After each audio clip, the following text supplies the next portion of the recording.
This is where the fun begins.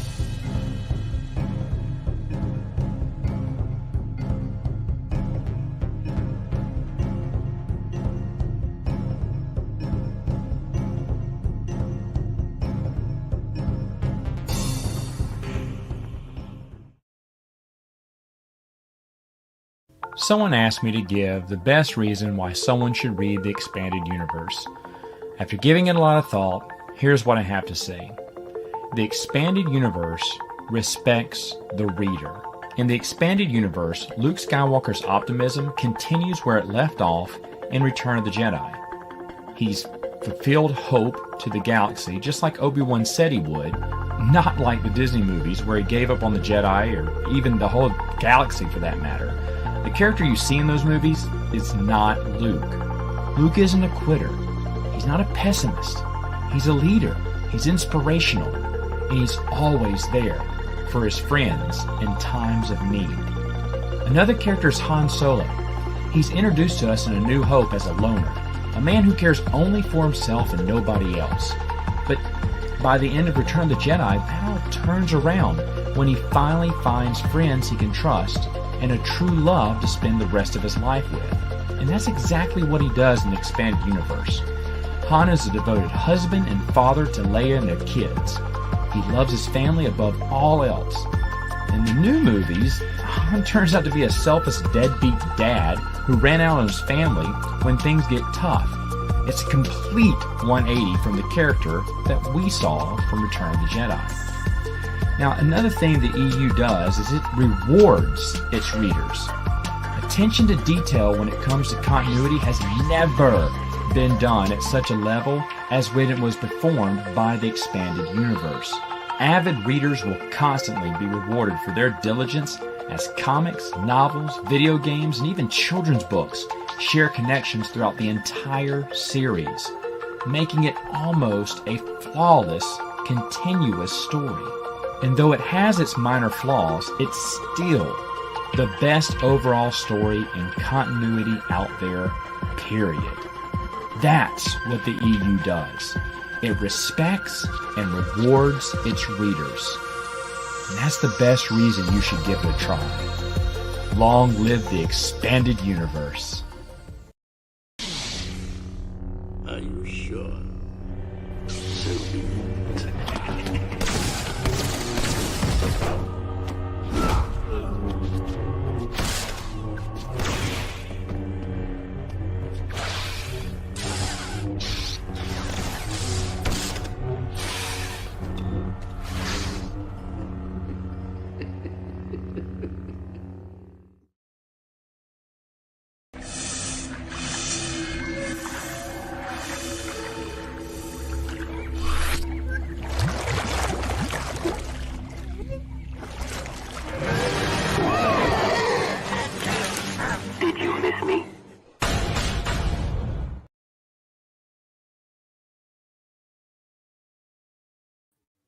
Well, I thought the mute would be turned off as soon as the video was done, but hi everyone, and welcome to my channel, OG Star Wars, and I am your host, Alora, and happy Halloween.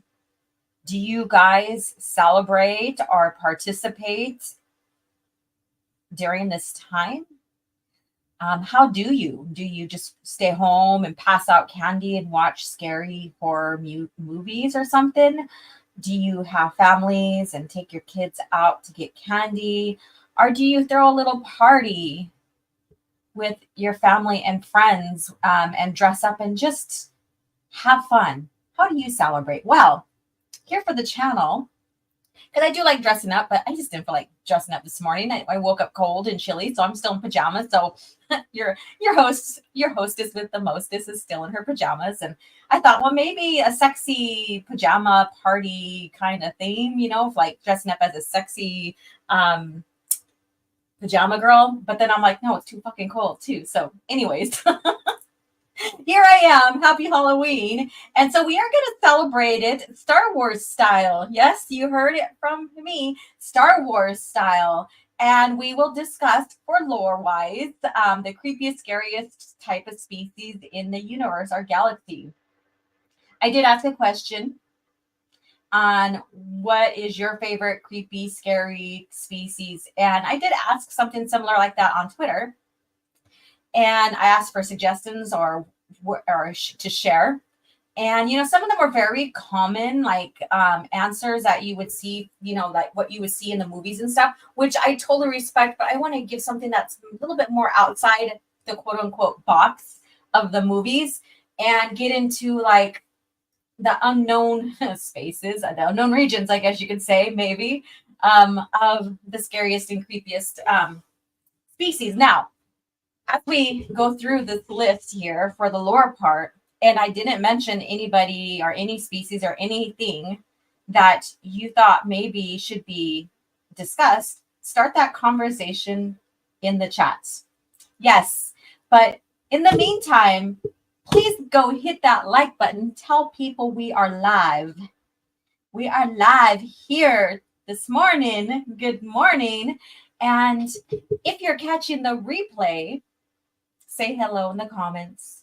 Name your favorite Halloweenish, creepiest kind of species from the galaxy you like.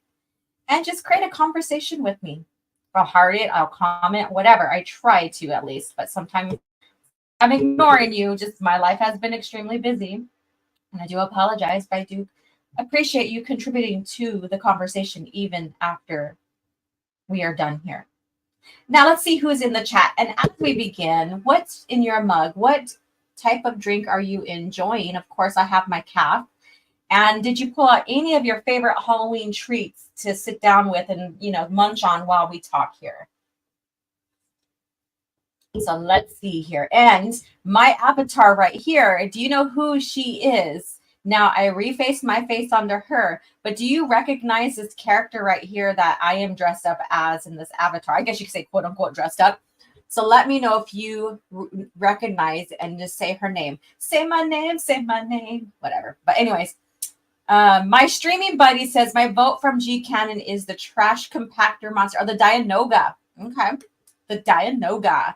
Abeloth. Oh, I didn't even think about her. Holy shit. She is one of the most threatening, creepiest, characters out there. Holy crap. I didn't even think about her at all, putting her on the list. But thank you so much. She basically just possesses, especially force-sensitive bodies, and lives in their bodies until their bodies is exhausted from the amount of force she has within herself. It's fucking crazy. Yep, Abeloth. I get it. And then Batos here. Thank you, Timothy, by the way. Hey, guys, stuck on chores today, so can't chat. But Maul's resurrection was so good, not only for his fight with Vader, but revealed by Darth was so powerful, even with his modifications. Are you serious? I do not like Darth Maul's resurrection. Nope. But I'm glad you do. Let me see what you have to say. Vader drawing power from hating himself more than anyone, even Obi-Wan. Much better than beating yourself. Talking to you, Kylo. Yeah, that's interesting. You are one of the few that I know that likes Maul returning and stuff. So, and hi, Zachariah, how are you doing? And says, force choke the like button on your way in. Yes, and thank you, Star Wars Marvel purists. Basket City. Hello, everyone. Hello, Basket City. How are you doing? The Anzati are pretty freaky. And you'll see where I'm, you'll see who makes the list. So there's eight. I could have went longer on the list and stuff, but man, I was having so much fun comprising the list and making the PowerPoint. But then I was like, you know what? I think I'm done. I'm done at 8. If I don't mention someone, you guys can mention them in the chat and we can talk about them too. Iron Inquisitors here. One of the creepiest moments in the EU was Githany after the thought bomb in the Jedi versus Sith comic when she was a shriveled one-eyed skeleton then falling apart. I love how you guys are recounting all these crazy stories. Hey, Iron. And Zim the Despot is here. Let's see here. All right, your cafe or your calf? There's no E at the end of it. All right, it begins. Yes, it does. Hey, everyone. I'm at work for another hour, but I've got my coffee. All right, Star Wars Grand. Get past your hour of work, and then you could be fully free to listen on your way home and stuff. Love triangle. That. Oh my God, I can't believe that freaking video you shared with me. And I did share it with a couple other people. So fucking stupid. Holy shit. Yeah. That Robert Burnett guy or whatever his fucking name is upset because there's supposedly no sex in Star Wars, even though Lord of the Rings had sex. Excuse me. There was sex in both franchises, even, suggested in the movies and stuff. However, we did not see that. So this guy is hung up because, Star Wars didn't have any sex. It's horrible or whatever. I don't know what that guy was. He's got his mind in the gutter. He just wants to see people fucking, I guess, which I guess that's what you really, really want. Then maybe go watch fan films of like shippers and stuff like that. Then you'll get all you want with that shit, okay? He even was saying that he read someone's theory article, even saying that there was a love triangle in the PT between Anakin, Padme, and Obi-Wan. What the actual fuck? There was none of that. Yeah. Matt Wilkins, a true fan. Yes, he is. He definitely is. I agree. Coronado, see, I always fucking do that. I don't think I'm going to ever leave that fucking habit. Sorry, I'm like cussing too much, but Coronado, I don't know why I want to say Coronado. Conrado Javier. Why did they make force healing a dark side ability? You mean in Disney? There's a type of force healing or kind of healing, but it is a warped thing, and you see Plagueis doing that, but he's manipulating the midi-chlorians. So, yeah. So Assassin says, I have tea and feel like the Mad Hatter now. You're entirely bonkers. All best people are. There you go. And that's his thing. In his mind, he's the Mad Hatter for Halloween. And let's see here. Star Wars Grand says, suits you. And then Justin is here. This stream brought you today by OG Stars is always the Ghost Rider free. Consider becoming a channel member, and thank you so much. And let's see, out Halloween totes rival our Christmas one. I usually reread the Bane trilogy in the month of October. This is the first year I have it in probably half a decade. Wow. While you are reading the New Jedi Order, which you can kind of say that this is another seasonal type read, I guess you could say, with the Vong and what they're doing and how they transform their slaves and control them, and they embody them with those little coral quote unquote devices to keep them in control, I guess you could say. Pillow fight who? Yes, that's so funny. Smash that like button. Conrado says, is there any in-universe Halloween equivalent in Star Wars? We'll get to that. Yujan Bong. Yes. And then Jim says, haven't really celebrated Halloween for a while. I don't trick or treat anymore, nor do I have kids that will do that. I also have no desire to go to single adult Halloween parties. Oh, that's perfectly fine. You do you, boo. But yeah, that's perfectly fine. Some people are like, nope, it's not for me. And it's cool. Holocron Library Fox is here. Good morning, Laura and chat. Hello, how are you doing? Happy you're here. Real cool for Halloween. Real cool. I can't even read correctly, but nah, this is just another Thursday on CAF chat, right? I'm still cooking dinner, just water in my glass right now. Ah, nice. And I don't know what that E was about. Or you probably were talking about, oh yeah, probably what I was talking about. Let's see here. Abeloth, another Abeloth. I didn't even think, like I said, I didn't even think about that. I totally, that just went totally jumped over my mind from last night. Anthony got what she deserved. Oh my God, we could talk about that all day. Okay.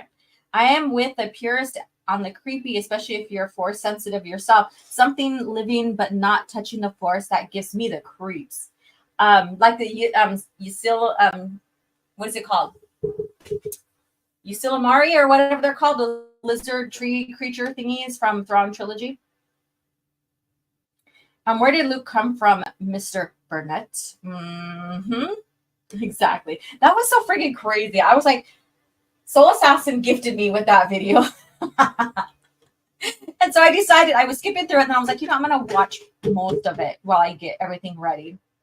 And yeah, that was crazy. He got a text earful from me in that DM. I see what you did there. Okay. Let's see. I'm going to scroll down. Yes, so do I. Okay, Jim says, OG Star Wars, yeah, don't listen to that guy. He sounds like a groomer or a groomer, what the kids call porn addict. Yeah, it was so friggin' odd. I'm expecting, because the way he titled the video was like, let me see here. I'll read it to you guys right now. Let me just pull it up again, because, that's just the way I roll.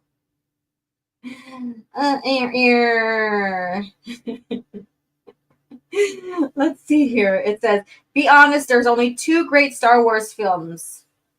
That's the title of that. But the conclusion is Star Wars doesn't have anybody fucking in it, basically. But I'm serious. I'm like, what? And then he compares it to Lord of the Rings, and he says they fuck in there too. And then he compares it to Andor. Oh yeah, they fuck in there too. I'm like, are you fucking serious? Like, just because you don't see it doesn't mean that sex does not happen. We obviously see, Anakin and Padme in bed together. We obviously know she's fucking pregnant, and so yeah, that was so odd. My daughter is Katana, and from the Mortal Kombat, pretty cool. Son is a vampire wife. Vampiress, and I've got a creepy smile on my face. Mask, laugh out loud. I bet you do. You're like, come bite me, honey. Come bite me. Come nibble on me. Okay, let's see here. Kind of a candy snob, and I don't want my kids eating lots of junk candy, so we don't really do Halloween. I like the idea of it, but I get it, because the quality of stuff, and you never know. So that's another thing. But before we get started on the lore part, talking about the creepy, scary species. And again, I have 8. I forgot, like, Abeloth went straight over my head. She probably would have made the list. But there you go. Shit happens, right? So let's go ahead and get into our Lucas facts here. So let me see here. That's great. It's going to be great. That's going to be great. It's going to be great. That's going to be great. And here we go. So this is kind of like maybe a 2 or 3 part Lucas facts here. So Lucas directed the short film, or short electronic labyrinth, THX 1138 for EV. So that's the whole name, which won first prize at the 1967-68 National Student Film Festival. Lucas was awarded a student scholarship by Warner Brothers to observe and work on the making of a film of his choosing.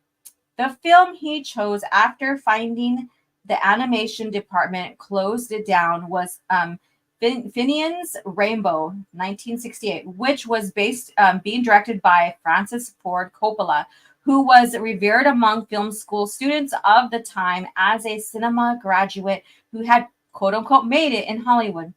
In 1969, Lucas was one of the camera operators on the classic Rolling Stones concert film, Gimme Shelter.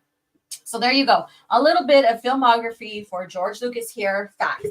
So, like these pivotal moments is what sprung him into the direction he went in creating Lucasfilm. So these are a little bit of the facts and stepping stones for George Lucas.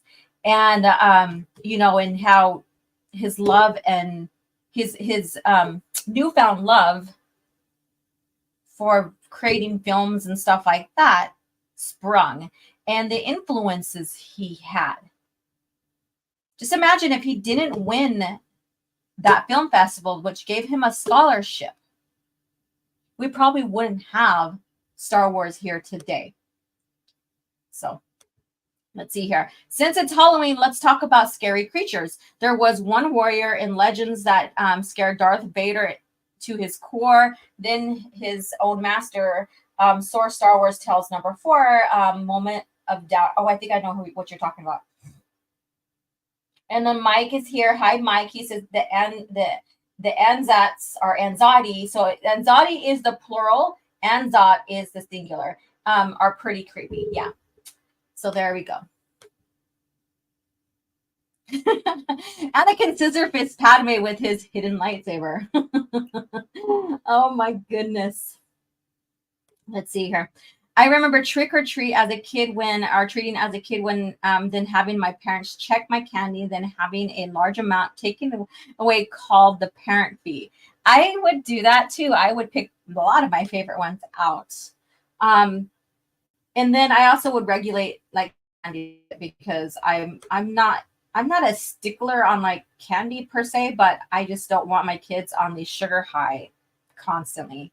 And so what's so crazy is like there's 2 of my kids' birthday are after Halloween, November and January. So when they're little, we would still have leftover candy by the time their birthday came around. So we would use those candies for their party bags. Yeah. So we would, because like I said, I just didn't let them go ham shit crazy on candy and go into the sugar high rush and just ruin their own system with sugar, right? So I moderated them eating it. And so we would have leftover candy. And like I said, candy really doesn't spoil. Should tell you something about like we're eating it, but it doesn't spoil. Yeah, it's probably not good for you. But anyways, we would, make their little gift bags to their party goers and use the candy for that. Yeah, I did that. We did that.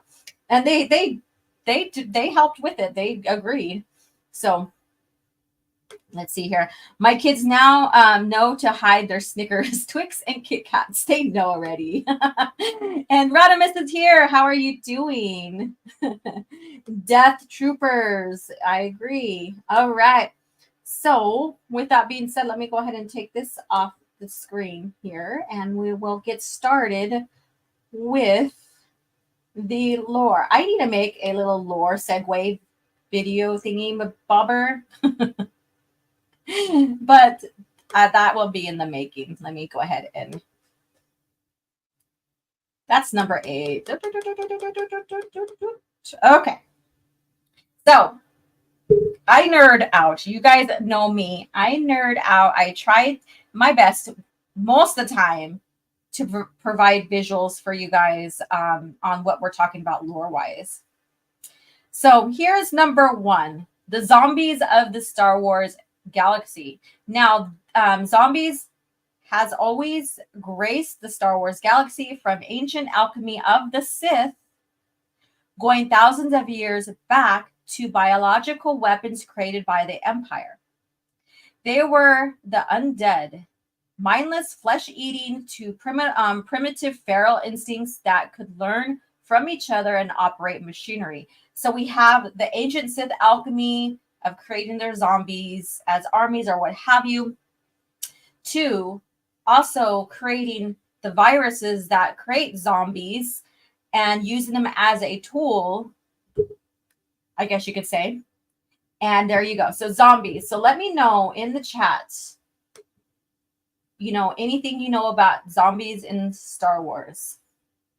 I know one of you guys already said the Death Troopers. Let me see here.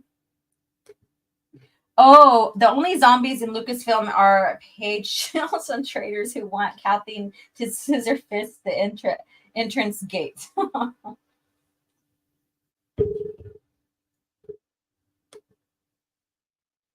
So, and I'm just waiting on you guys because I want to see here. And so Celeste says, Exarchoon ran into them when visiting Korriban. He sure did. He sure did. Hello, Diddly Squad. How are you doing? And let's see here. Forget the Sith who whose holocron he used did a video on it. Forgot the Sith, yeah. Yeah, so we have the zombies here. And then I figured, well, this will be the first one, the zombies, because this expands, well, there's a few of them that expand on through the historical timeline of Star Wars. But this one right here, zombies, the undead, created by Sith alchemy, and even through like little biological weapons, viruses, and stuff like that. You have the Red Harvest novel. You have the Dark Troopers novel. You have like some of the lore back in the Old Republic with the alchemies. In fact, the Book of Sith that we've been going over has a little bit of that as well. So again, this is something that, you know, is a classic Halloween theme type of creatures, zombies. So I thought it'd be appropriate to put them as number one. And those who are naming, don't forget this and that. I'm not going to spoil and say I have or have not, because I do have 8 things listed here. However, if you don't see it as we go along, you could start talking and discussing about that. So let me see here. And then we have Space Weirds. Again, I remembered the look of this crazy creature.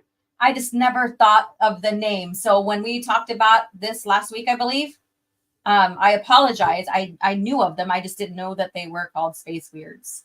Yeah, because I just totally forgot about the name. You would think that because it's called Space Weirds that I wouldn't forget, but I did.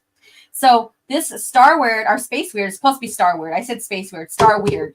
Anyways, who are like sirens who appear to spacers repairing their starships while traveling through hyperspace. So if you guys know seafaring lore, there are the sirens who go out and they sing and they mystify men's ears and, you know, and stuff like that. And they get lonely from travel across the ocean and stuff like that.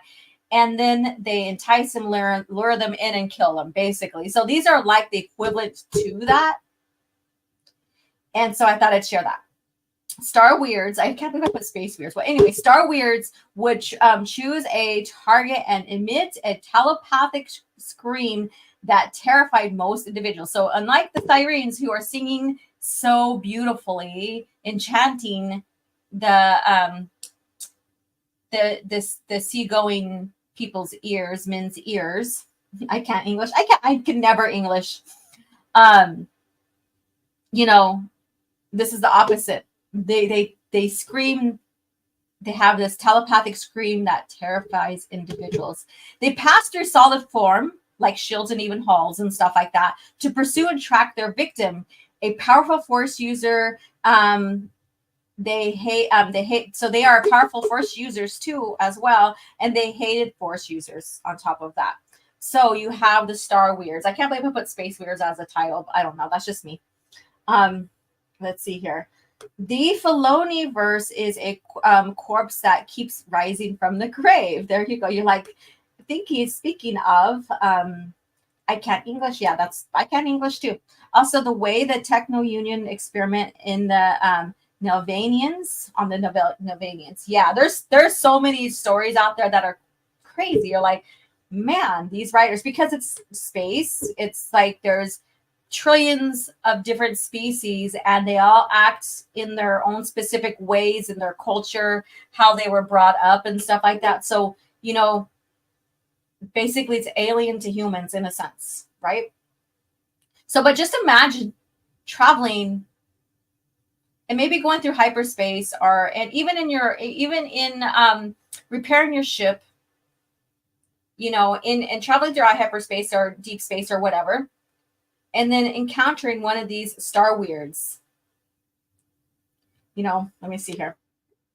I think the Space Weirds might have made a good villain for a future Star Wars story after Legacy. They began to be sighted in the wild regions by the time of the Empire. Yeah, that would be that all the possibilities, right? Because these creatures are there. Just imagine, like, in the Thrawn trilogy, everybody is knows that trilogy. Like, that's the common trilogy that most everybody read, or how they were introduced into the EU.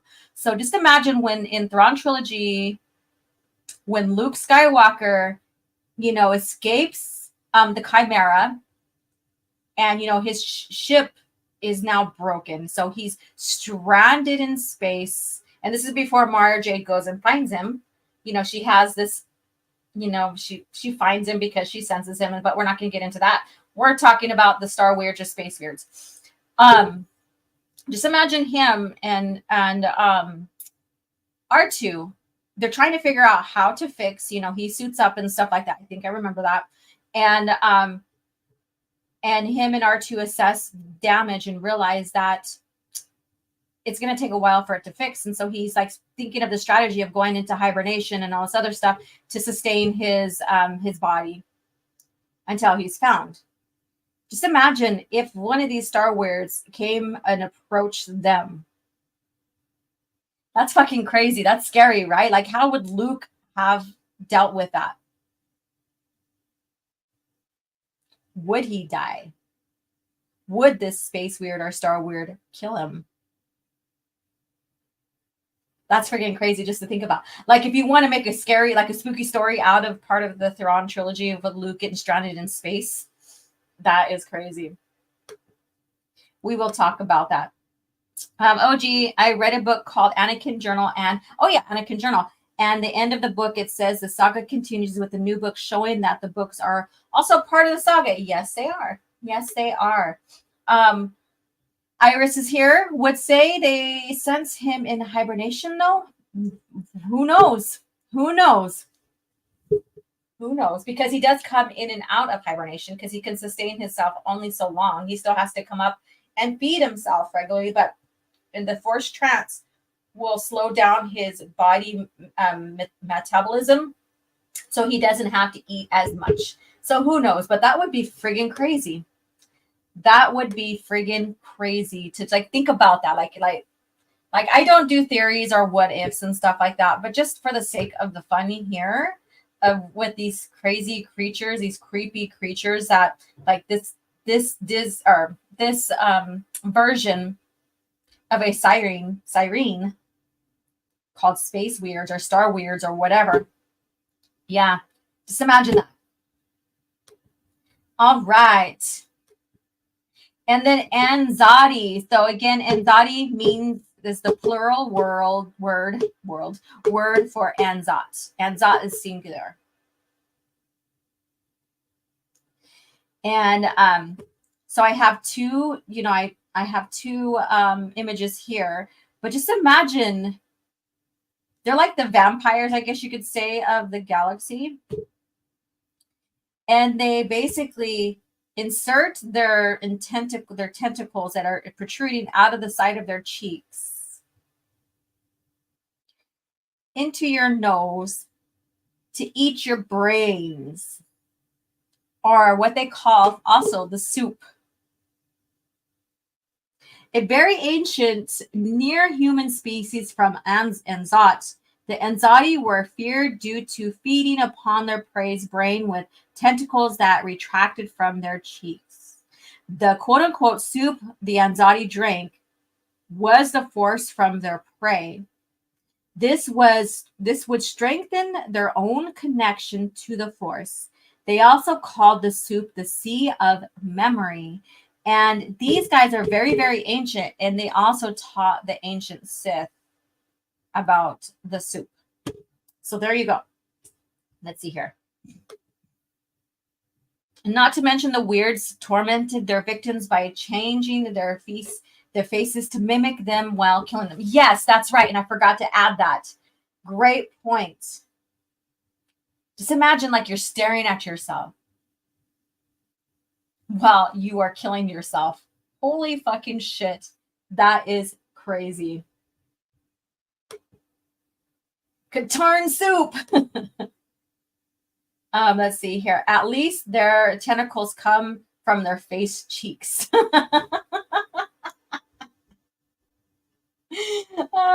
Just imagine that. Let's see here. There you go. Quinlan Voss versus Anzadi comic. Yeah, there you go. But just imagine that. You know, there were Anzadi Jedi in the past, and so it's very interesting to read up on that. But basically, this is how they prey and fed is through humans and other species that they could access their brain and quote unquote the soup. Quote unquote the soup. So just imagine like coming across one of these guys and they relatively look normal. In fact, I'll show you. Let me go ahead and pull a picture up of one.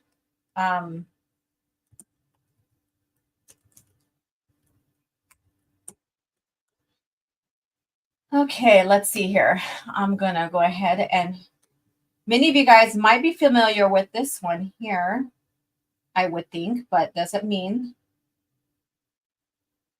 Okay. Let's see here. Here we go. I was like, where did my tab go? All right. Share screen. There we go. Is it showing on the screen or do I have to take the image off? Oh, here we go. So they appear normal. So you really don't see their tentacles until they're getting ready to feed. And some of you guys might know what comic this comes from and stuff like that, but this is where Ayla basically is still under the influence and loss of memory and stuff from what had happened to her. I'm not going to share too much of that story or spoil some of the plots. And she's under the command here. Yes, they are a very secretive race. That is true. Nobody ever seen or ever came back from their home world. I bet Aura seeing never been there when they trained her. So these guys do qualify as a creepy or scary type species because they are very similar to, I guess you could say, vampires in a sense, but they can be in light, of course. They can live, I guess you could say, quote unquote, normal lives, whatever that is for them. You know, they're not bitten and turned in through that type of alchemy, I guess you could say. So let me go ahead and remove the screen here. Stop sharing. Okay, here we go. Back to that. And more here. So if you are listening or you come back and you want to pull these links, feel free to, because they will be in the chat. They will remain in the chat so you can add them to your library. Let's see here. So the Anzadi here, and you can see the guy's face. He's like, oh shit, you know, kind of deal. So there you go. Now, some people are asking about the Rakghoul. So here we go. The Rakghoul, a Sith spawn created by Lord Karnas Mur, an army whom were controlled by the talisman he created, the Mur talisman. The Rakghoul spread the Rakghoul plague simply by scratching or by a scratch or a bite. They who possessed, I forgot the Y there, I guess, or something, but they who possess the talisman, those who possess the talisman could create more Rakghouls, which is seen throughout the history of Star Wars. Yes, so the Rakghoul. Something, again, that kind of spreads out through time, made through Sith alchemy and controlled by the talisman. The talisman has made it through the timeline, historical timeline, relatively through the Skywalker family, in a sense, except for just one, and which is a very interesting conversation with that. But yeah, so you have this type of beastly army, I guess you could say. Let's see here. What is Rakghoul the Star Wars equivalent of? What do you mean? This is Star Wars. I don't get what you're saying. Vector comics back when yellow lightsabers were cool.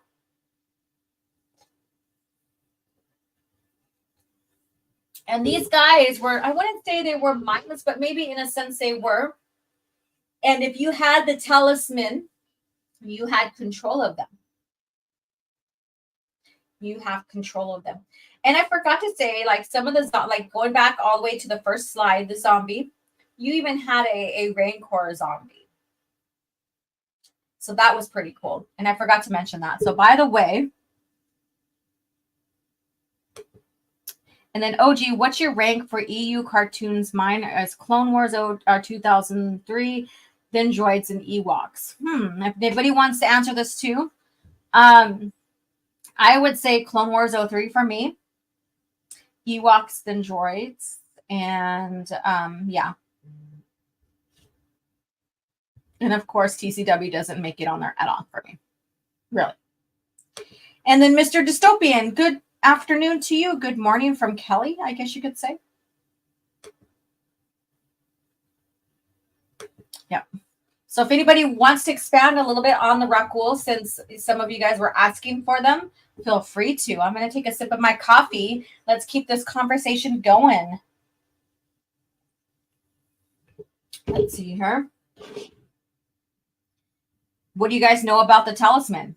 You guys want to say anything about that? It doesn't have to necessarily be Halloweenish or scary, but if you want to share anything about that, feel free to. And Soul Assassin always. They are a curious creature. Given enough time, they start to evolve intelligence. Correct. You are right. We don't do campfire stories here. No, we don't. we talk about the lore in general, the lore effects throughout the whole timeline. The talisman prevents aging to its user, correct? Correct. And the myth behind the talisman and how it affected across the Skywalker family is pretty crazy too. And that talisman been nothing but trouble for the galaxy. I agree. And then I agree. So anything else you guys want to share here? I'm going to go to slide 5 already. So the Rakul. Now, these are not my specific order of who I want. I just threw them on. I was just doing them one by one, and that's it. So let me turn my floor heater off because now I'm nice and toasty. Let's see here. Oh, wait. No, it didn't turn off yet. There's three levels of heat. Yeah. So like I said, they're not in no specific order at all. It's just how I just threw them together. And then we have the Sathan here. And this is about the underworld. So I was like, there's so many underworld mutant creatures that I was like, should I just name them off? I'll have all their pictures if they have images and just name them off. Or should I just do one? And I thought, well, I'm just going to do one.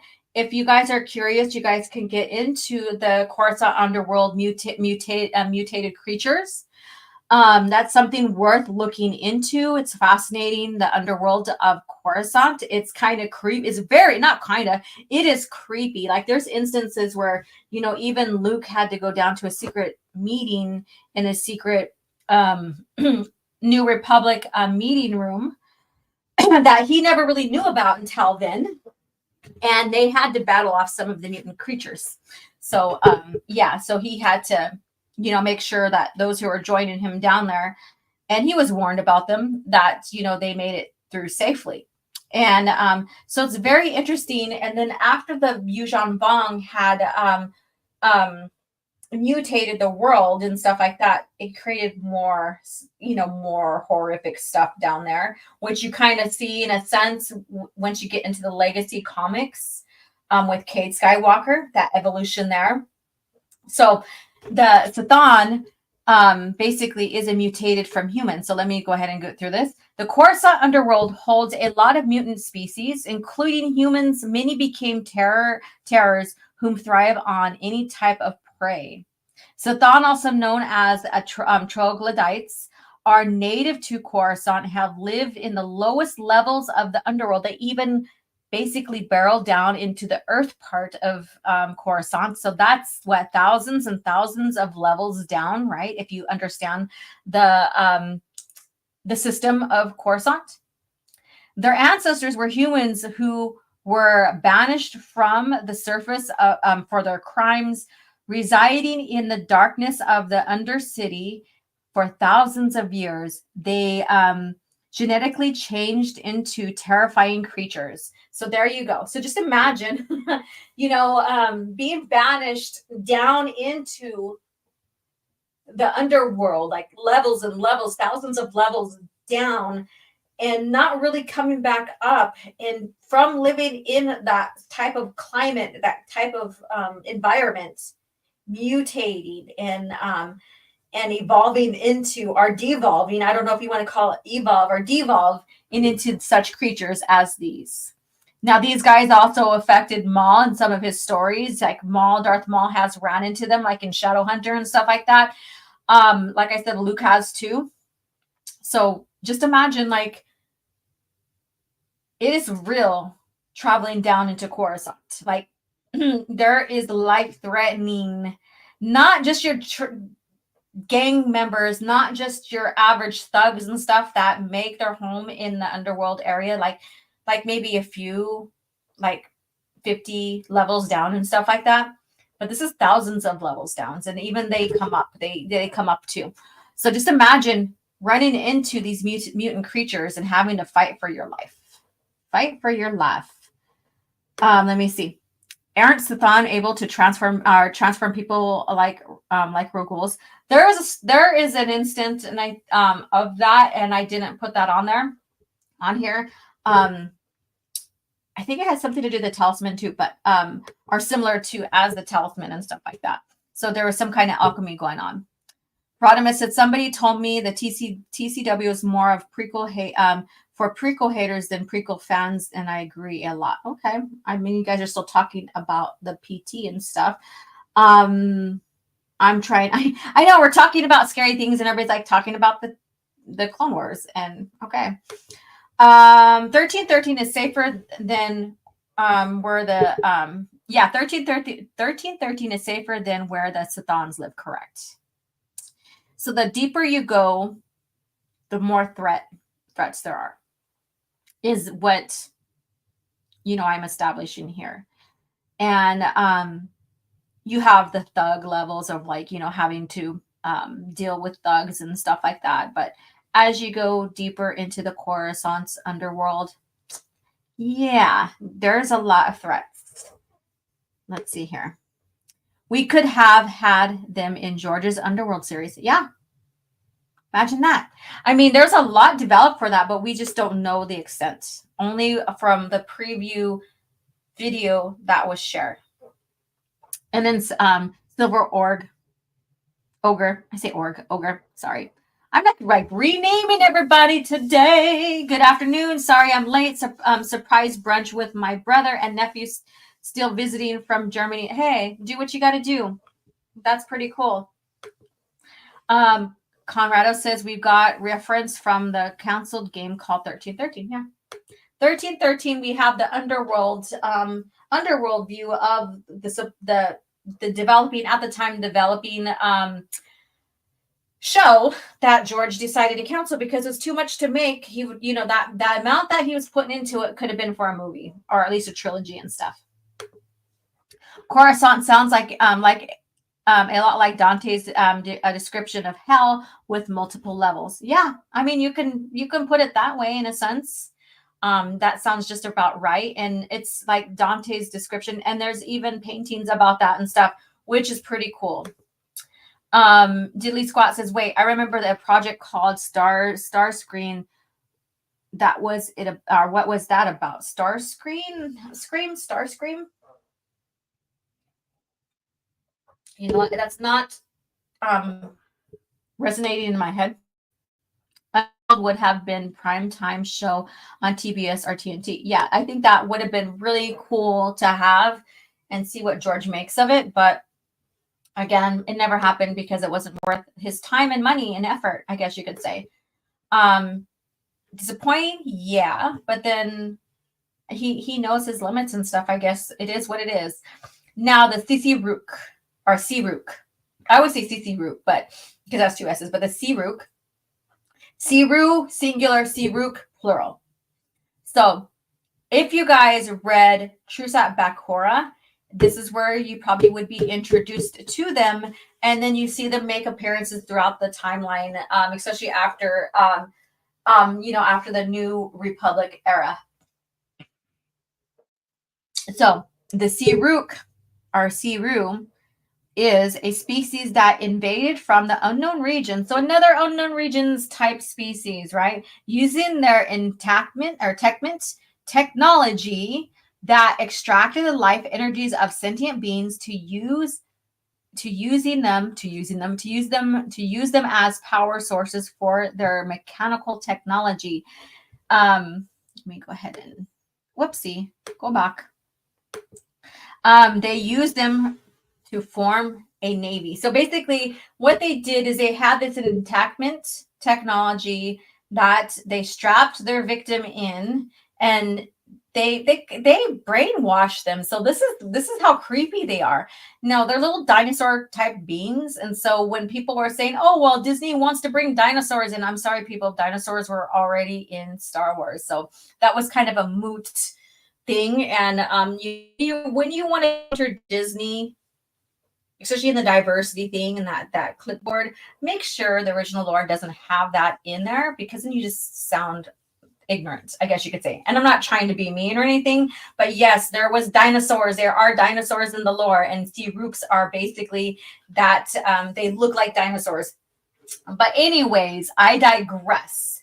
So these creatures here, they would brainwash their victim to say that this will free them from their biological form, and they will be free. They won't have to worry about anything in life anymore, the needs of anything. I mean, they totally just brainwash these people to where, and they would say it wouldn't hurt, but their victims would always scream as the enactment was being, pursued or done.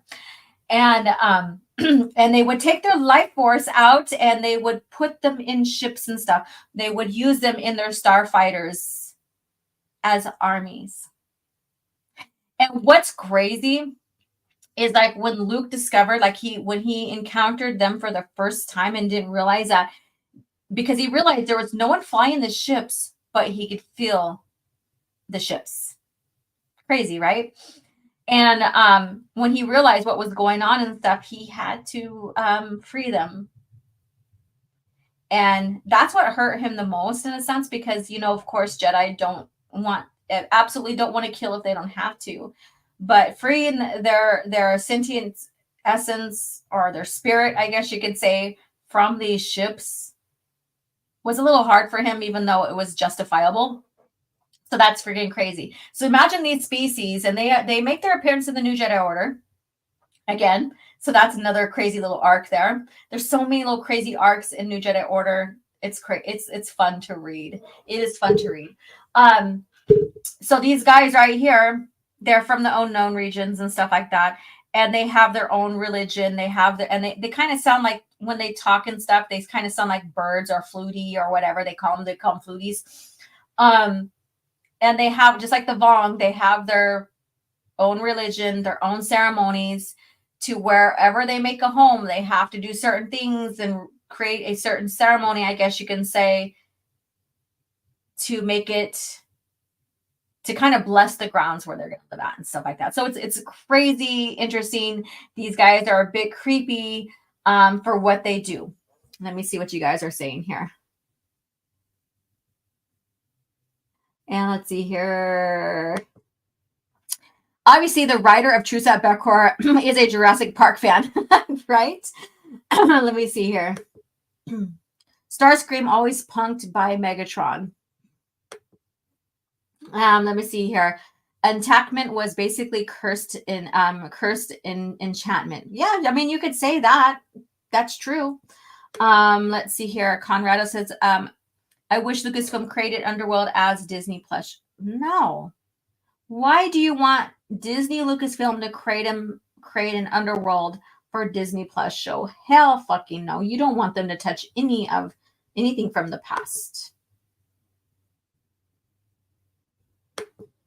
And it's exactly kind of like people making fun of cortosis. And let's see here, laugh out loud. Hey, ILM made Jurassic Park what it was. And if you want Star Wars dinos, have Brett Booth draw a comic. His dinosaurs are fire. That's pretty cool. That's not scary. Crazy, but not scary. It's creepy. Doesn't have, like I said, creepy, scary, what have you. It's creepy.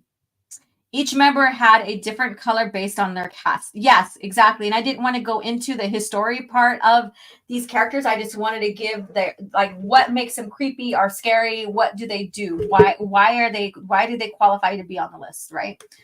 Have you covered the brain spiders from Jabba's palace? Oh, the what's he called? The monks. What do they call them? No, I have not. Bomir monks or whatever they call them. No, I did not. And I was going to put them on the list, but like I said, I didn't want to do too many. There's so many to play off of, but we can have a conversation about these guys, about any of them. Did the Killiks make the list? Nope. But they are another creepy ones, right? They didn't, like I said, these guys are not making the list because of a certain thing. Cancel. It says add item, cancel. What? There we go. All right. So like the glitter stem spiders from Kessel didn't make it, but they could be talked about. Killiks is another one. I was like, should I or shouldn't I put the Killiks on there? They're creepy, but not too creepy. I think the only thing creepy about them is how they how they their sexual orientations, I guess you could say. Bomir monks, yes. And then the Bomir monks, I thought, but then I was like, that is like religious creepy, I guess you could say. You know, so that could have been one or whatever. So yeah. But these guys here, the SSi-Ruuk, are basically taking like humans and stuff and draining their life force out of them to use them for their technology. That's fucking crazy. And how they coerce them to do it. That's yeah. And then on top of other little things. So let's get to Waru. This one right here, I was like, should I do Waru?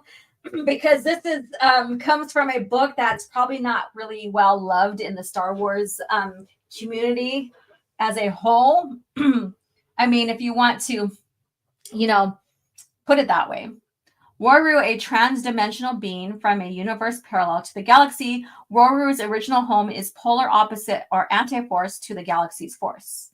Waru was considered a healer by many due to his ability to treat injuries utilizing his own body. Physically, Waru was a predominantly blob-shaped and consisted of several golden plates acting as shields around a layer of raw, permeable tissue. Because of his healing abilities and outwardly essence, a cult formed from him. So he is creepy, as in the sense of like how he entices people to and consumes people in a sense. Don't blame Oji. It was a long list. Yes, it was very, and it kept on getting longer. I was like, I can't do this anymore. I'm just gonna have to quit here. There's so many, and then we can always do this next year with the new list. Yeah. And if we do that, I look forward to doing that, you know, because I'll keep this slide here to make sure that I don't cover the same species twice.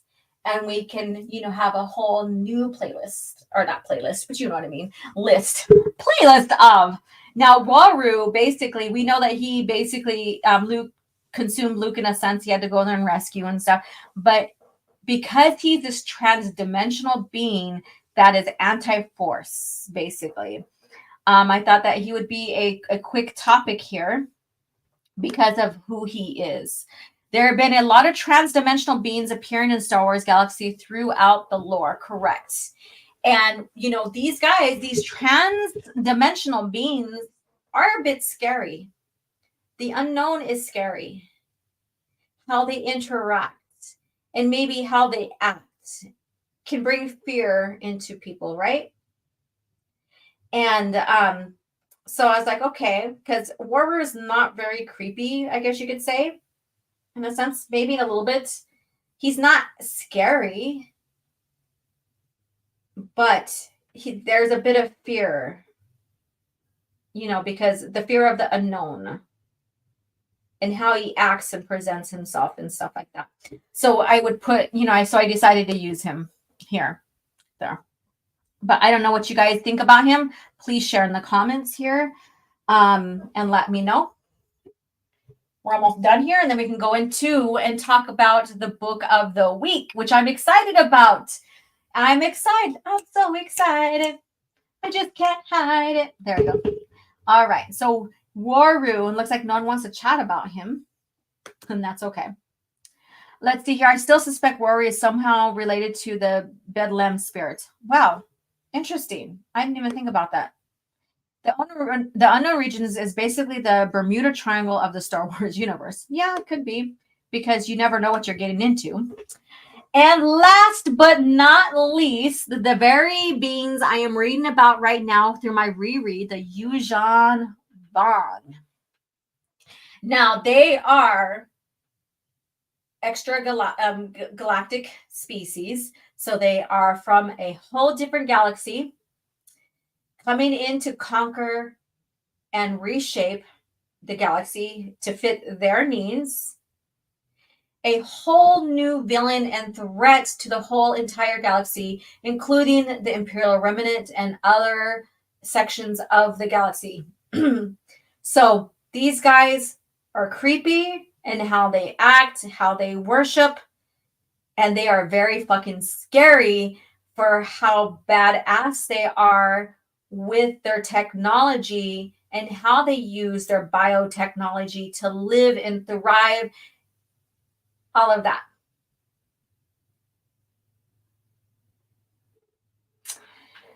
So here we go.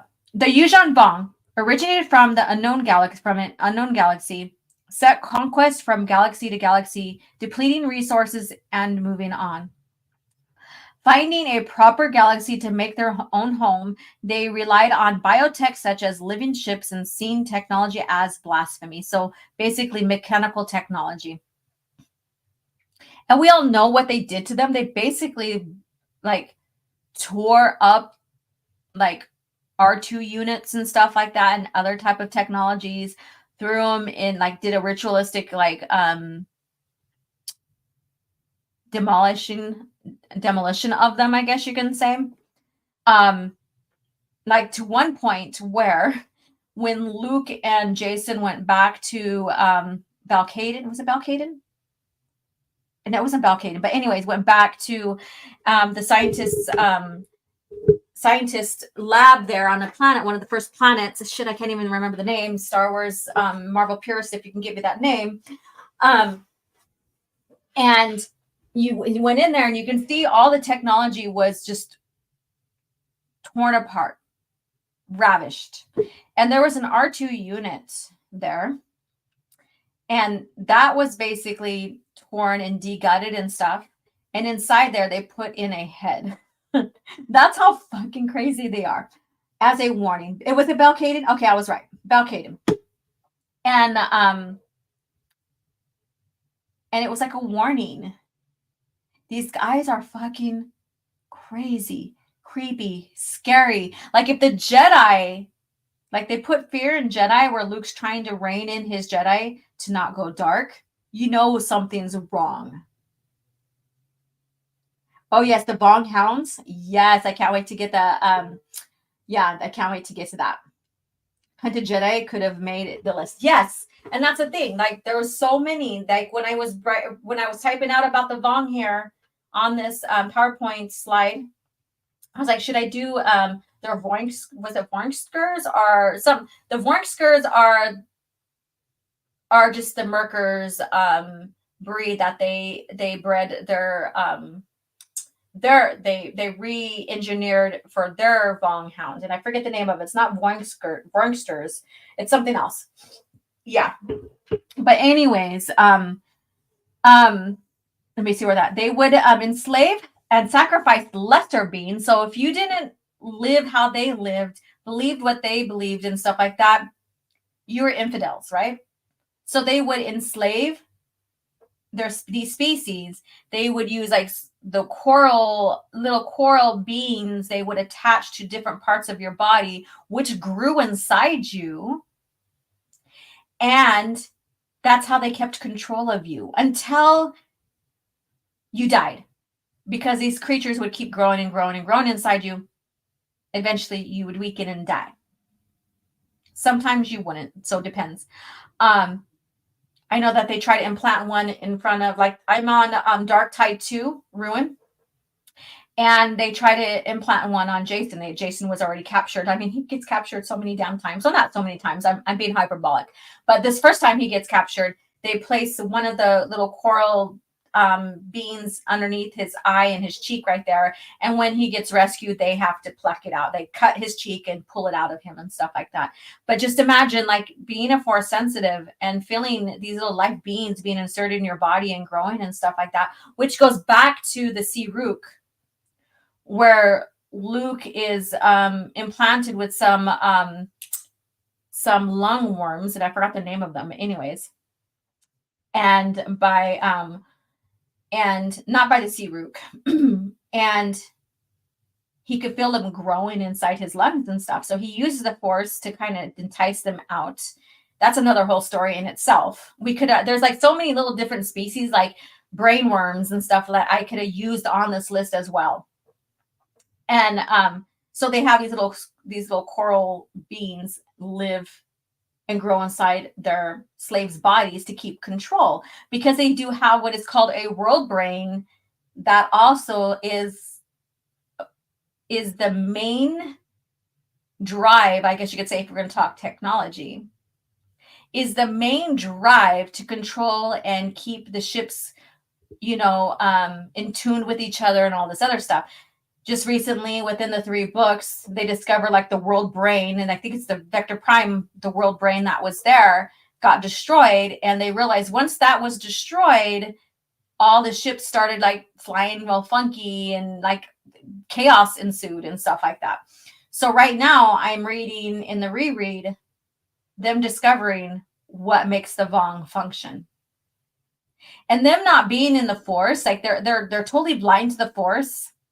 And later on, we'll find out why in the reread. But it's because of their life way, their life choices, I guess you could say, how dark they went. The force cut them off. And we see a hint of that in Darth Plagueis with Darth Plagueis, basically. The force cuts him off for a time, I guess you can say, because of him manipulating the force. So anyways. And also use pain to make themselves stronger. So they worship pain. Pain is the one thing that's consistent in life. And so they worship that. The more they can tolerate, the more they were closer to their gods. And mutilation is part of that too. And their tattoos signify their relevance in their societies as warriors and stuff. So it's a status symbol. Let's see here. Yeah, Darth Krayt was a prisoner of the Vong. He literally had those little coral beings living on him. Yeah, that was crazy. For it was in Vormsker crossbreed. Yeah, but there's a name to them. Did you guys give me the name? Didn't the Vong sack Coruscant before being driven back? They sacked and they controlled, and they made it their Yuzhan Tar. Towards the end of the series is when they when the living planet Zonama Seacot came in and helped liberate Coruscant from them. So that in short, Darth Krayt was a prisoner of the Vong. Yes. So I checked Project Starscreen, and it's a series of experiments to create super soldier for the Empire. Okay, I'm gonna look into that too, because that did not ring a bell. Diddley Squat says, and Dr. Cornelius Evanson took part in them. with experimenting in the reanimating the dead of planet Necropolis. Voxen, thank you, Voxen. I could see why. Voxen. I don't know why that was escaping my mind, but it's the Voxen. What's the equivalent? What the equivalent the Vong Rio represents? The equivalent the Vong rep. What do you mean? What do you mean by that? Break that down for me and follow me here. So Vong made it on the list, not only because I'm reading them, but because they are scary. I mean, like if the Jedi, they could put fear in the Jedi. Like I said, for a Luke has to rein in his Jedi so that they don't turn dark, because fear is one of the gateway, I guess you could say, to the dark side. These guys are forced to be reckoned with, like for one of the creepiest, scariest type beings to be in the Star Wars universe, I guess you could say, even though they're not from the galaxy. And yeah, so I thought that I would put them in here as well. The Vong are just a messed up species, so much potential for them, yeah. They didn't even have a word for peace. And then finally, at the end of the New Jedi Order series, because the Darkness trilogy is the end of the New Jedi Order era, but at the end of the series, you know, they finally come to terms with peace and stuff, and they begin their rehabilitation, I guess you can say. And you see, and it's kind of seen, but not very touched upon, even until you get into Legacy, where you know, they get basically set up because people still feared them. Like 100 years later, people still fear them. And so the Imperial Remnant basically sets them up along with Darth Krayt as villains again, and creates chaos in the galaxy, so that it's a part of a ploy for Darth Krayt to start getting control of the galaxy, I guess you could say. So that is an interesting story in itself. But during that time frame between New Jedi Order and Legacy comic era, our time frame, they work with the government, with the galaxy, on reforming the worlds that they reform. So they're trying to bring back the original homeostasis of these planets and stuff like that. And so they work alongside, and so there's a lot, like there's a whole history of work that they had done to, I guess you could say, repent, I guess you could say, if you want to use that word. I'm probably using it kind of wrong, but in a sense, it makes sense. So it's very interesting with that. But just because all this stuff happens doesn't mean at the time when they invade the galaxy that they aren't scary, creepy, fearful or fearing type species. Let's see here. It was Darth Dirrier's holocron that Darth Scarabus used in Red Harvest. You're right, which was the prequel to Death Trooper and the Project Black Queen. Yeah, yes, exactly. You got that right. And like I said, I want to talk about these creatures, these species, but I'm not trying to give like a whole historical background, but I want to I wanted to share why they are creepy, scary, what have you. But thank you so much for putting that, because like I could have been working on all night with a little bit of a history here and there for every single one of them. So it's very, very interesting. Very, very interesting. The real life, I don't know who to compare them to in real life, and I normally don't do that for this kind of stuff. I think the Vong would be based off of the Mongols. I don't know. I hate to compare them to something like that. They never did say the origins of the Vong. No, they did not. They could have been from a human sleeper ship that early Republic sent out. Yeah, because they are humanoid species. They are humanoid species. There doesn't need to be real world equivalents. Some things are just their own fictional selves. Correct. Escapism, correct.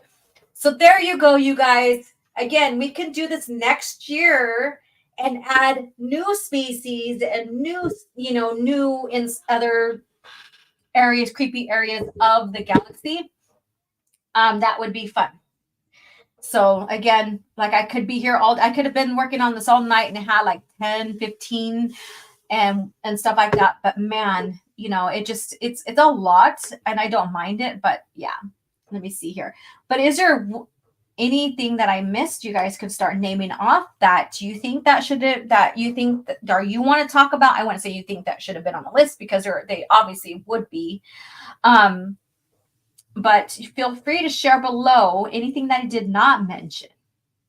By the way, Dr. Cornelius Evanzan is the disfigured human who was sentenced to death on 12 star systems. Yeah, I know who he is.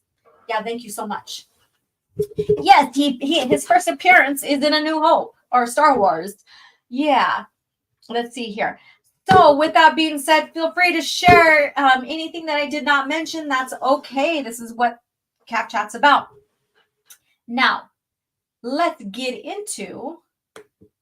So here's your chance to refresh your beverage, what have you.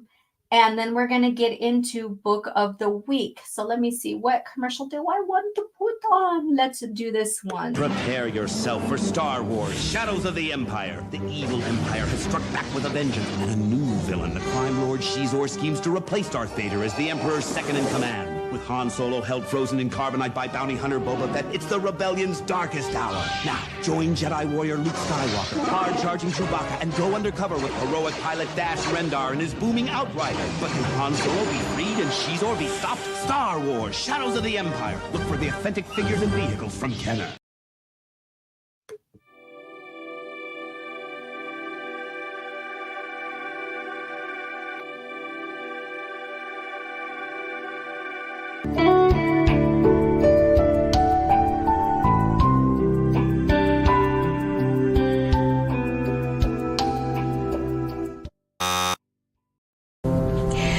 I hate to say it, but it looks like the item you're searching for doesn't exist.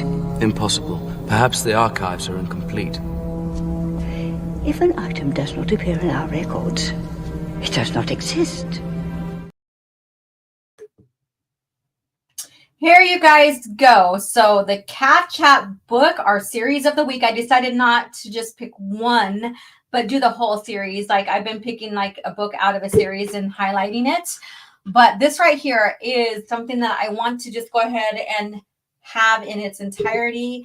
And it's Galaxy of Fear. Author John Whitman. Cover artist Steve Chorney. So the publication information is basically the first book came out February 1997 and the last book August 1998. And the timeline is basically between 0 and 1 ABY. So it's like an 18-month span, as I remember in the timeline of these books here. So Melissa Lord's here. What's up? Hi, Laura. Just got done at work. I'm linked for Halloween and Zelda RN is Zelda. I am getting ready to meet with her. Oh, pretty cool. Sounds like you're going to have a good Halloween. And then let's see here. And so with this being said, and thank you again, another channel member here. Not going to lie, Diddley Squat says it is a bit confusing seeing Luke dressed as a red stormtrooper and Chewbacca as a Street Fighter character. If you don't know the story, I know what you mean. So with this right here, so I do always put continuity notes, even if the continuity is kind of not in sync or whatever. I always want to share those. So we're gonna briefly go through these continuity notes, and I will share this information. Basically, is already shared on my Twitter. I forgot to link last week's book of the week on my community page here on YouTube. So I'm going to do that one and add these ones. So you're going to see two pop up, one from last week, one for this week. Continuity notes. The series of 12 books serving as a sequel to events of the Star Wars episode 4, A New Hope. The Swarm cover. So this is the novels. So I'm reading the novels and they may not be in order. The Swarm cover has Thrawn in his Grand Admiral uniform at the time he is general. So he's mentioned he's a general inside the book as well. So that's just a mess up of the artist.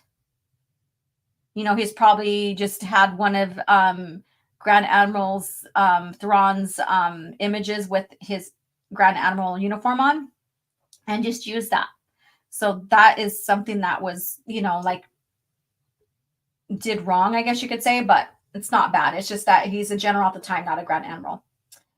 And in the Spore, Vandamore, wife of Mamau Nadon, was featured in The Sand Tender, The Hammerhead's Tale, 1995, and Jarek of the Jedi Knights 2 for Dark Forces is featured. So these two are featured, and they are from two different stories in the timeline and stuff, which is pretty cool.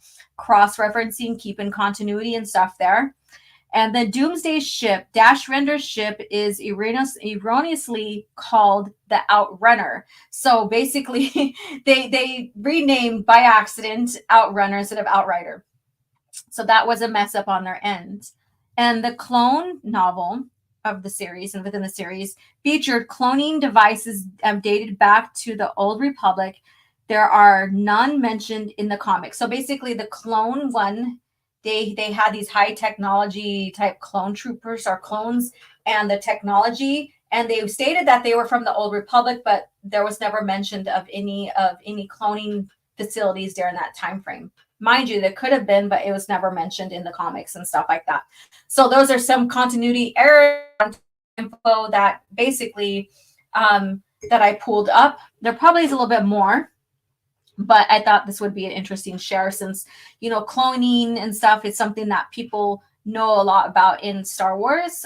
You know, people know about Dash Rendar's ship, and basically that was a mess up on the name and then and a little bit here and there. But other than that, you know, this is a children's series.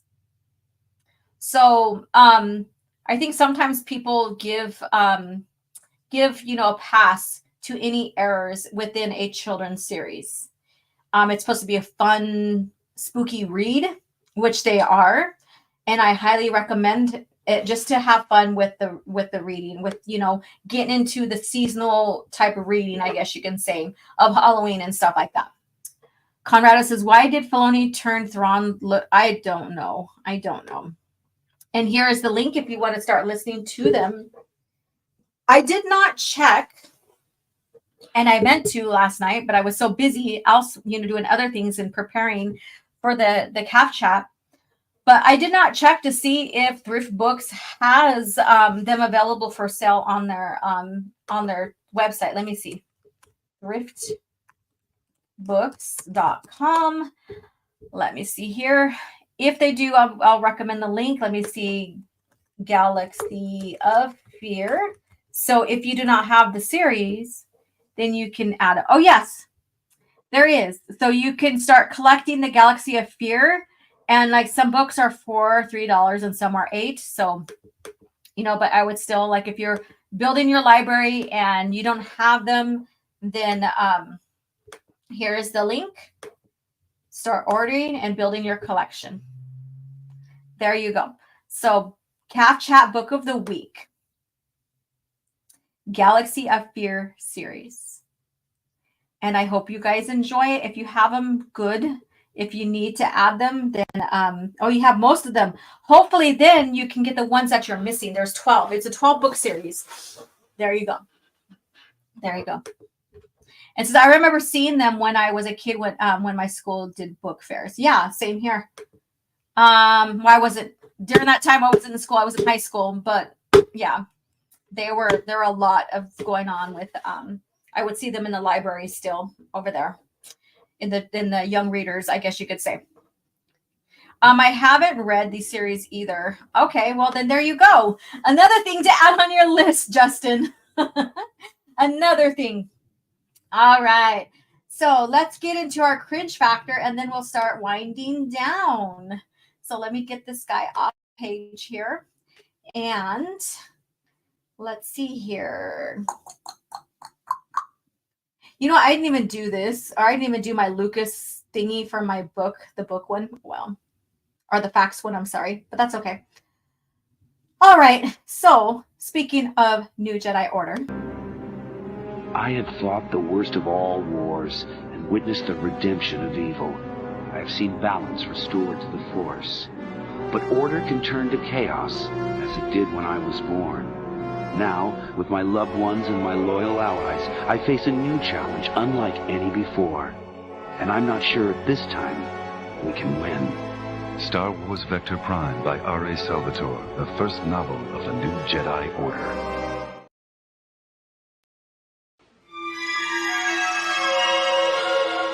So uncivilized. All right, so here we go with cringe factor. Are you guys ready for this? Let me see. I'm too busy. I'll go play like Atlas instead. What the hell, Justin? I haven't read the series either. I already got that one. Okay. So since we're on Halloween, and I was like, I needed help, and so I did ask Soul Assassin to find me a cringe factor. So again, you can thank him for this cringe factor article. You can thank him, but this is about. Excuse me. Let me take a drink here. This is about Darth Maul's death and resurrection, foreshadowing Palpatine in the best possible way. Since it's a Halloween, and Halloween is about death and resurrection and all that crazy stuff, let's get into this. But my throat is itchy for whatever reason. Let me go ahead and mute myself real quick.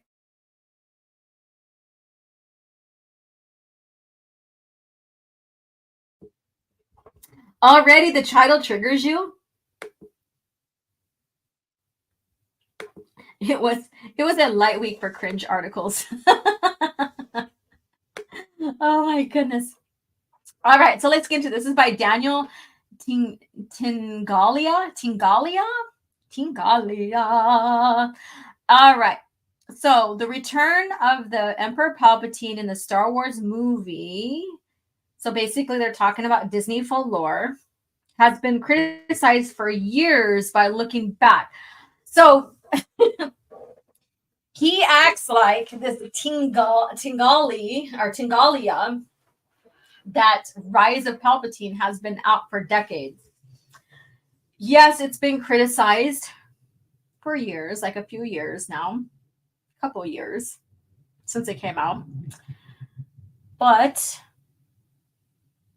so has Dark Empire. And I think that this guy is forgetting that the Rise of Palpatine basically is a mirror, and it's a bad mirror, a bad reflection to Dark Empire, even though Dark Empire is a mixed bag on its reception itself for the cloning and resurrection, I guess you could say, of the Emperor. Star Wars has long been a series full of parallels and poetry and storytelling. So he's trying to connect Darth Maul coming back, if you haven't caught it already, with the Emperor's return. What do you think about that? Do you think that is do you think like this mirrors was Palpatine just because he was thrown down into the shaft on the Death Star? Doesn't mean it's similar or the same as Darth Maul being sliced in half and falling down into the shaft. So I think that's what he's correlating for this. It's poetry, it rhymes kind of bullshit. Within George Lucas's original 6 movies, the poetic structure of events is incredibly clear, with both deliberate callbacks and more subtle parallels. Well, Rise of Palpatine is not a George Lucas story.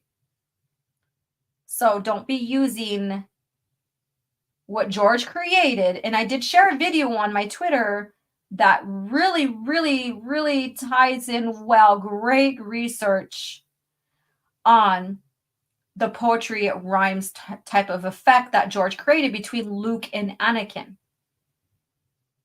This is not the same thing. Just because Maul was the apprentice to Palpatine. And Palpatine returning, and I even say this with grace towards Dark Empire, doesn't mean that this is something that's parallel or that it is like poetry, it rhymes type of storytelling. Not the same, not the same, but let's go on. And I hope, hopefully you guys are giving your feedback on this right now. I'm going to go check the chat here pretty soon. In the newer Star Wars films, so basically in the faux Star Wars films, whether some fans like it or not, the tradition has continued. Luke Skywalker's death poetically paralyzed Obi-Wan Kenobi. Oh, fucking shit. Are you kidding me? See, this is where I'm glad that Soul Assassin gave me that video. So if you really want to know what George meant with the Skywalkers, watch that video. In fact, if you want to share that clip, Soul Assassin, the link in the chat for people to copy and paste and watch after this, because they're gonna need a palate cleanser. I guarantee you they're gonna need a palate cleanser, because now you're trying to say and you're trying to show that the rewriting of George's Skywalker saga, and I use that loosely because it was never called Skywalker saga, it was a Star Wars saga, but the story between the father and son mirroring each other throughout their journey until they reach the point of declaring themselves either Jedi or Sith is when they go opposite directions. They're not supposed to parallel each other after that. And so you're saying that this is, well, you're showing that this is a revisionist type history thing, because it needs to mirror, like it needs to mirror, and it doesn't need to mirror anything outside of Luke with his father, and then also go opposite directions. Luke is not supposed to mirror Obi-Wan's journey. But you're showing examples of this revisionist history. And again, I know this is a word that's been used so many times right now and stuff, but this is just the point I'm trying to get across. It's a rewriting of the history that was created by George Lucas himself. In the same vein, the death of Return of the Empire in many ways reflected the death and return of Maul in Star Wars Episode 1, The Phantom Menace, and the Clone Wars. All right, so I'm going to leave it here. I'm going to see what you guys are saying in the chat. Hey there, Abu Nas, $10 super chat. Let me go find it so I can highlight it on the screen. Here we go. Trying to wolf my lunch down as I'm listening in. I don't have any snarky remarks. I'm trying to be good now. I'll catch the playback though. Much love to you, Queen. Aw, thank you so much for the $10 super chat and remaining a channel member. You are amazing. And then Darth Plagueis represents. Let me see here. Maybe they think Dooku is too boring for the antagonist. And let's see your Soul and Marvel. Yep. Let me see here. Where's my headless Dooku? Right? Oh my God. Let's see here. Dilly Squat says Palpatine was resurrected with the cloning procedures and Sith magic in the Disney trilogy. Maul received a cybernetics implant and was altered with the usage of witchcraft, which I do not agree with still. I think that he should have stayed dead. And honestly, Palpatine's return in Dark Empire came before Maul was resurrected. So there's no intention of it trying to be this like it's poetry rhyme kinds of shit. So I just think it was a bad decision to do so, and then and it shouldn't have been approved. But here we are. Here we are. Bringing Palpatine back in the Disney trilogy just does a number on the bullshit writing already established. Like, what the hell was he doing the whole time, and what was his plan with Snoke? And that's the thing. I brought this up before.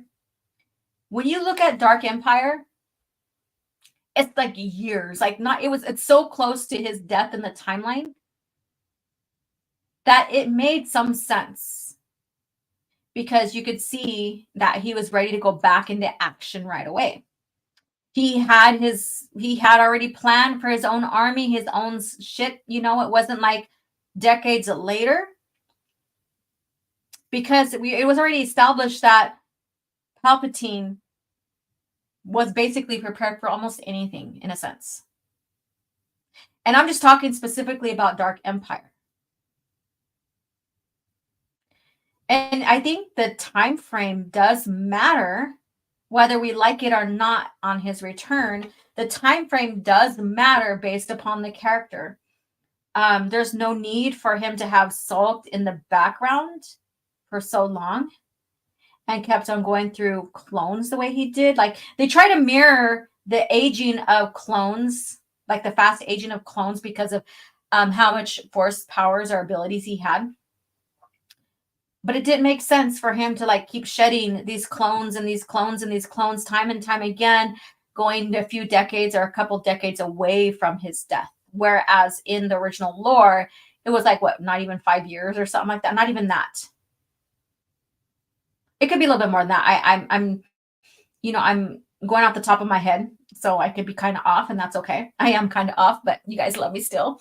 But anyway, so that's the difference there. And this is me. I analyze stuff. I analyze, like, does it make sense? Like, where it fell in the timeline, does it make sense? Does it make sense to the character to wait that long or not? You know? So there we go. So there's me analyzing this shit to death. I don't have the clip, but here's the full video. Okay, thank you so much, Star Wars Marvel Purist. And here we go. Thank you again. So you guys go ahead and copy paste those links and watch after the show. I highly recommend it. It's like, what, 13, 14 minutes, but it's a good analysis on between the Skywalker men. And reviving Palpatine is the equivalent of the MC studio casting of the Iron Man. I could see what you're getting at with that. Jag says, so say we all is a better mantra than this is the way. Let's see here. Maybe they mean Maul died on Tatooine when Luke was a baby, but then reappeared on Solo, which takes place way after. Oh my God, there you go. You're like, no more deep fake shit. And then you guys with your headless Doku. Okay, let's get back to this article.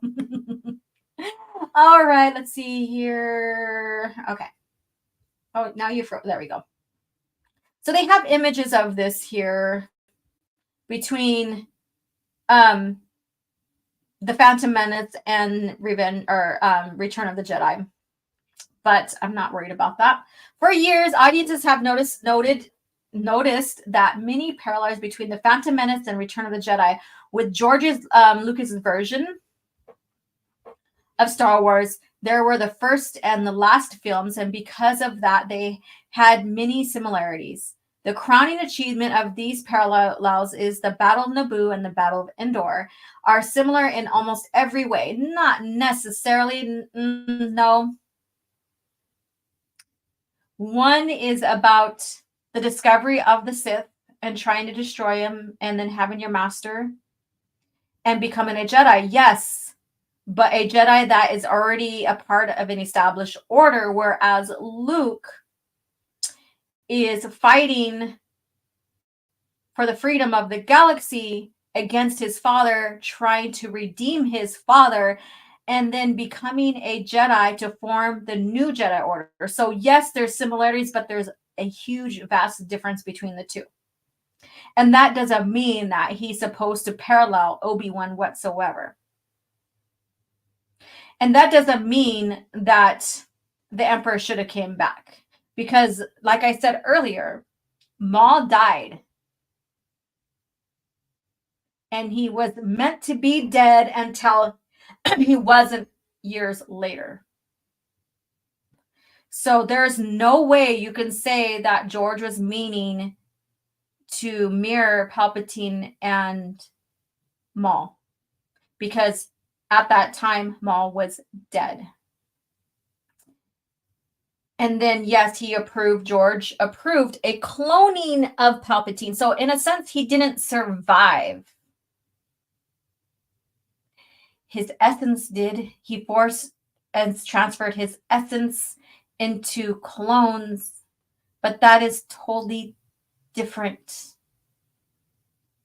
than how Maul survived, and which was a choice later on, meaning that this mirroring, like poetry rhymes, was never meant to happen. So this guy is basically stretching. Let me see. Did I read that whole paragraph? Yeah, let me see here. I hate when it freezes up. All right. The crowded achievement of these parallels is that the Battle of Naboo and the Battle of Endor are similar in most every way. So I read that. And a ground battle consisting of natives of a planet, a space battle where a ship flies into a large space station and infiltrates crews in the facility, and the lightsaber duel ending with the Darth. No. So Luke did not fly a spaceship into a large space station. I'm thinking that they're thinking that this is when Wedge and his group flew in to destroy the Death Star,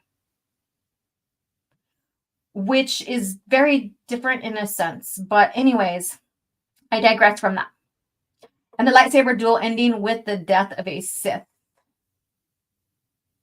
So like I said, I already noted most of these except for the part where they fly into the space, the space station, I guess you can say, and destroy it. So this is what he's going upon. At the end of the Battle of Naboo and Endor, a Sith specifically plunged into a bottomless chasm, presumed completely dead.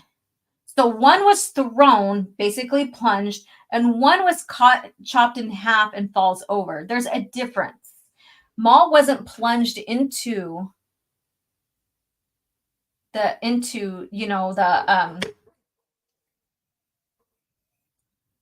bottomless chasm. In fact, it wasn't bottomless at all, because he eventually hit grounds, and yes, he was dead, because that was the initial intention for years until he wasn't, right? So again, it's not meant to mirror each other at all in the sense of surviving.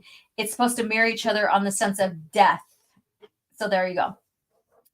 And in the years since, both Palpatine and Maul have had similar fate beyond this quote-unquote death. Years after his death, the Clone Wars brought back Darth Maul by revealing that this bisection and fall were not as deadly as they first seemed. Yes, and that's where I wholeheartedly am against, more so than the Emperor coming back as a clone, because in a sense that makes sense. That does make sense for what Palpatine and his master were trying to achieve. And then he goes on to say, Maul returned with the first spider-like robotic legs, later more normal legs, and return of the galactic playing field, seeking revenge on Obi-Wan Kenobi and even Palpatine. The return from the dead was unpredictable. And the thing is, why would he want revenge on Palpatine? Because it wasn't Palpatine's, Palpatine didn't cause his death or anything. So that was kind of weird for me. But it happened because of the Sith anger. So basically, his return from the dead was unprecedented, but happened because of his Sith anger and how dark side power gave him the strength to survive getting cut in half and falling at the terminal velocity. So there you go. What do you guys think with this? Soul Assassin says, Maul dying was perfect for the character because it added to his mystery. Only came back twice after that. A supposed copy to fought Vader, and as AI in Iridonia that was destroyed by Luke. Yes, exactly. And his death had meaning for Obi-Wan becoming a Jedi Knight and taking Anakin as his apprentice. And I think that they shortchanged that meaning when they brought him back. Let me see here. The EU already did establish Palpatine's return far better than Disney with the cloning of Felon Gray and eventually cloning Starkiller. Let's see here. And the MC, okay, so yeah, so we went through all this. So what do you guys think? So this is that Tangalia guy or whatever. And so he's trying to say that this was meant to mirror and meant to be kind of deal when in fact we knew that Maul's death was set in stone until it wasn't. Casual rage tonight, hopefully. Let me see here. I am hungry. And then let's see here. Asajj Ventress is a replacement Darth Maul, but with the detachable lightsaber. What? And then Dilly Squat says, to anyone who wants to make an article study of damn sources, don't use your memory. Don't spend a few minutes on it and spend hours on it. Watch it, read it, learn the history and the behind the scenes. Correct.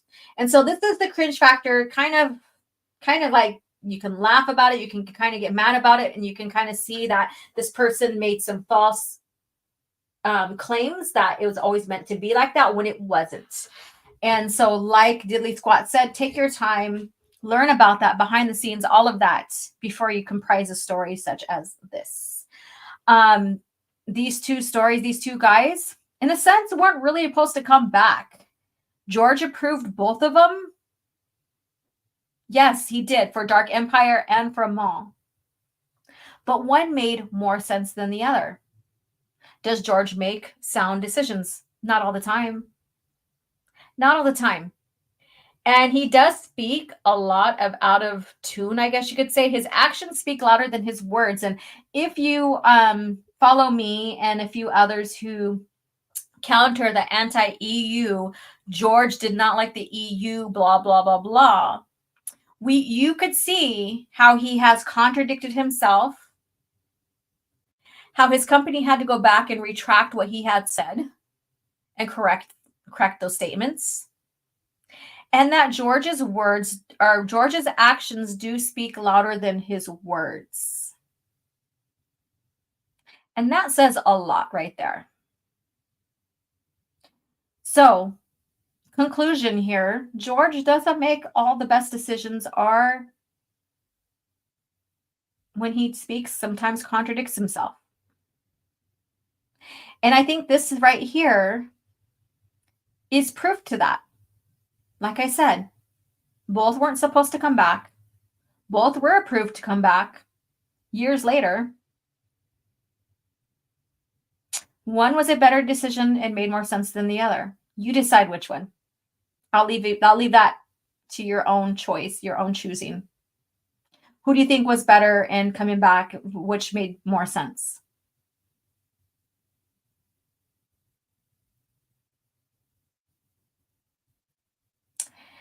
Yeah. So with that being said, I hope you guys have a great Halloween, or at least a laid back time, maybe staying home away from all the hustle and bustle of kids going out, trick-or-treating, maybe putting on your own favorite horror movie, or maybe watching The Phantom Menace, or any type of Star Wars, or maybe picking up your favorite book. Maybe you pick up Dark Troopers, or Red Harvest, or maybe the Galaxy of Fear series and go through them. Maybe not. But however you spend this day, enjoy yourself. Have fun. Maybe, splurge on your favorite dessert or candy. Or maybe your favorite spirits. And I say that with, meaning liquor. Maybe you pour your favorite spirits and just kick back and chill on such a busy night. Oh, cool. The Great Pumpkin. Mr. Dystopian is watching The Great Pumpkin later on. So I'm happy to have spent this time with you. I was super excited on getting this lore about creepy and scary species of the Star Wars galaxy. That was fun. Again, I could have made it a lot longer with a lot more entries, but you know what? I think 8 was perfect. And it leaves room for next year. As I plan on keeping this channel, even though sometimes it's very slow, it's a passionate hobby, not my career, not my job, but I will keep this channel alive and going just to have George Lucas era of Star Wars in front of the masses. And it's taken time to grow. And you know what? I don't mind. I'd rather have quality over quantity. And I also recommend sharing out to your family and friends who want to get into the EU or who needs a ground to land on to enjoy the EU. You guys are amazing.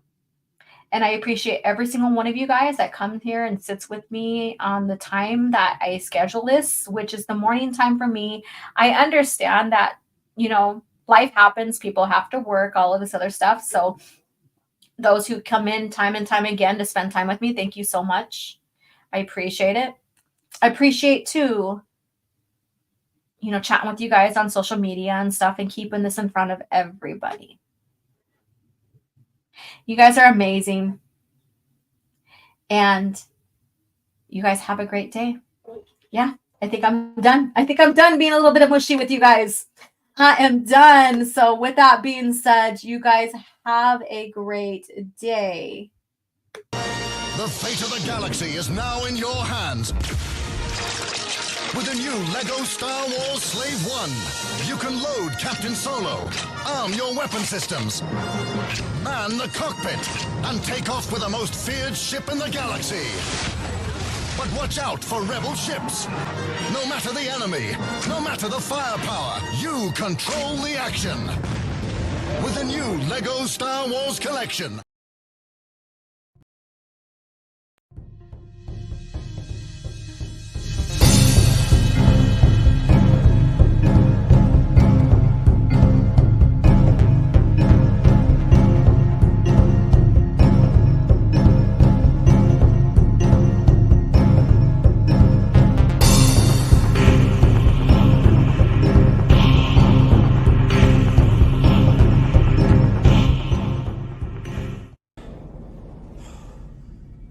Another happy landing.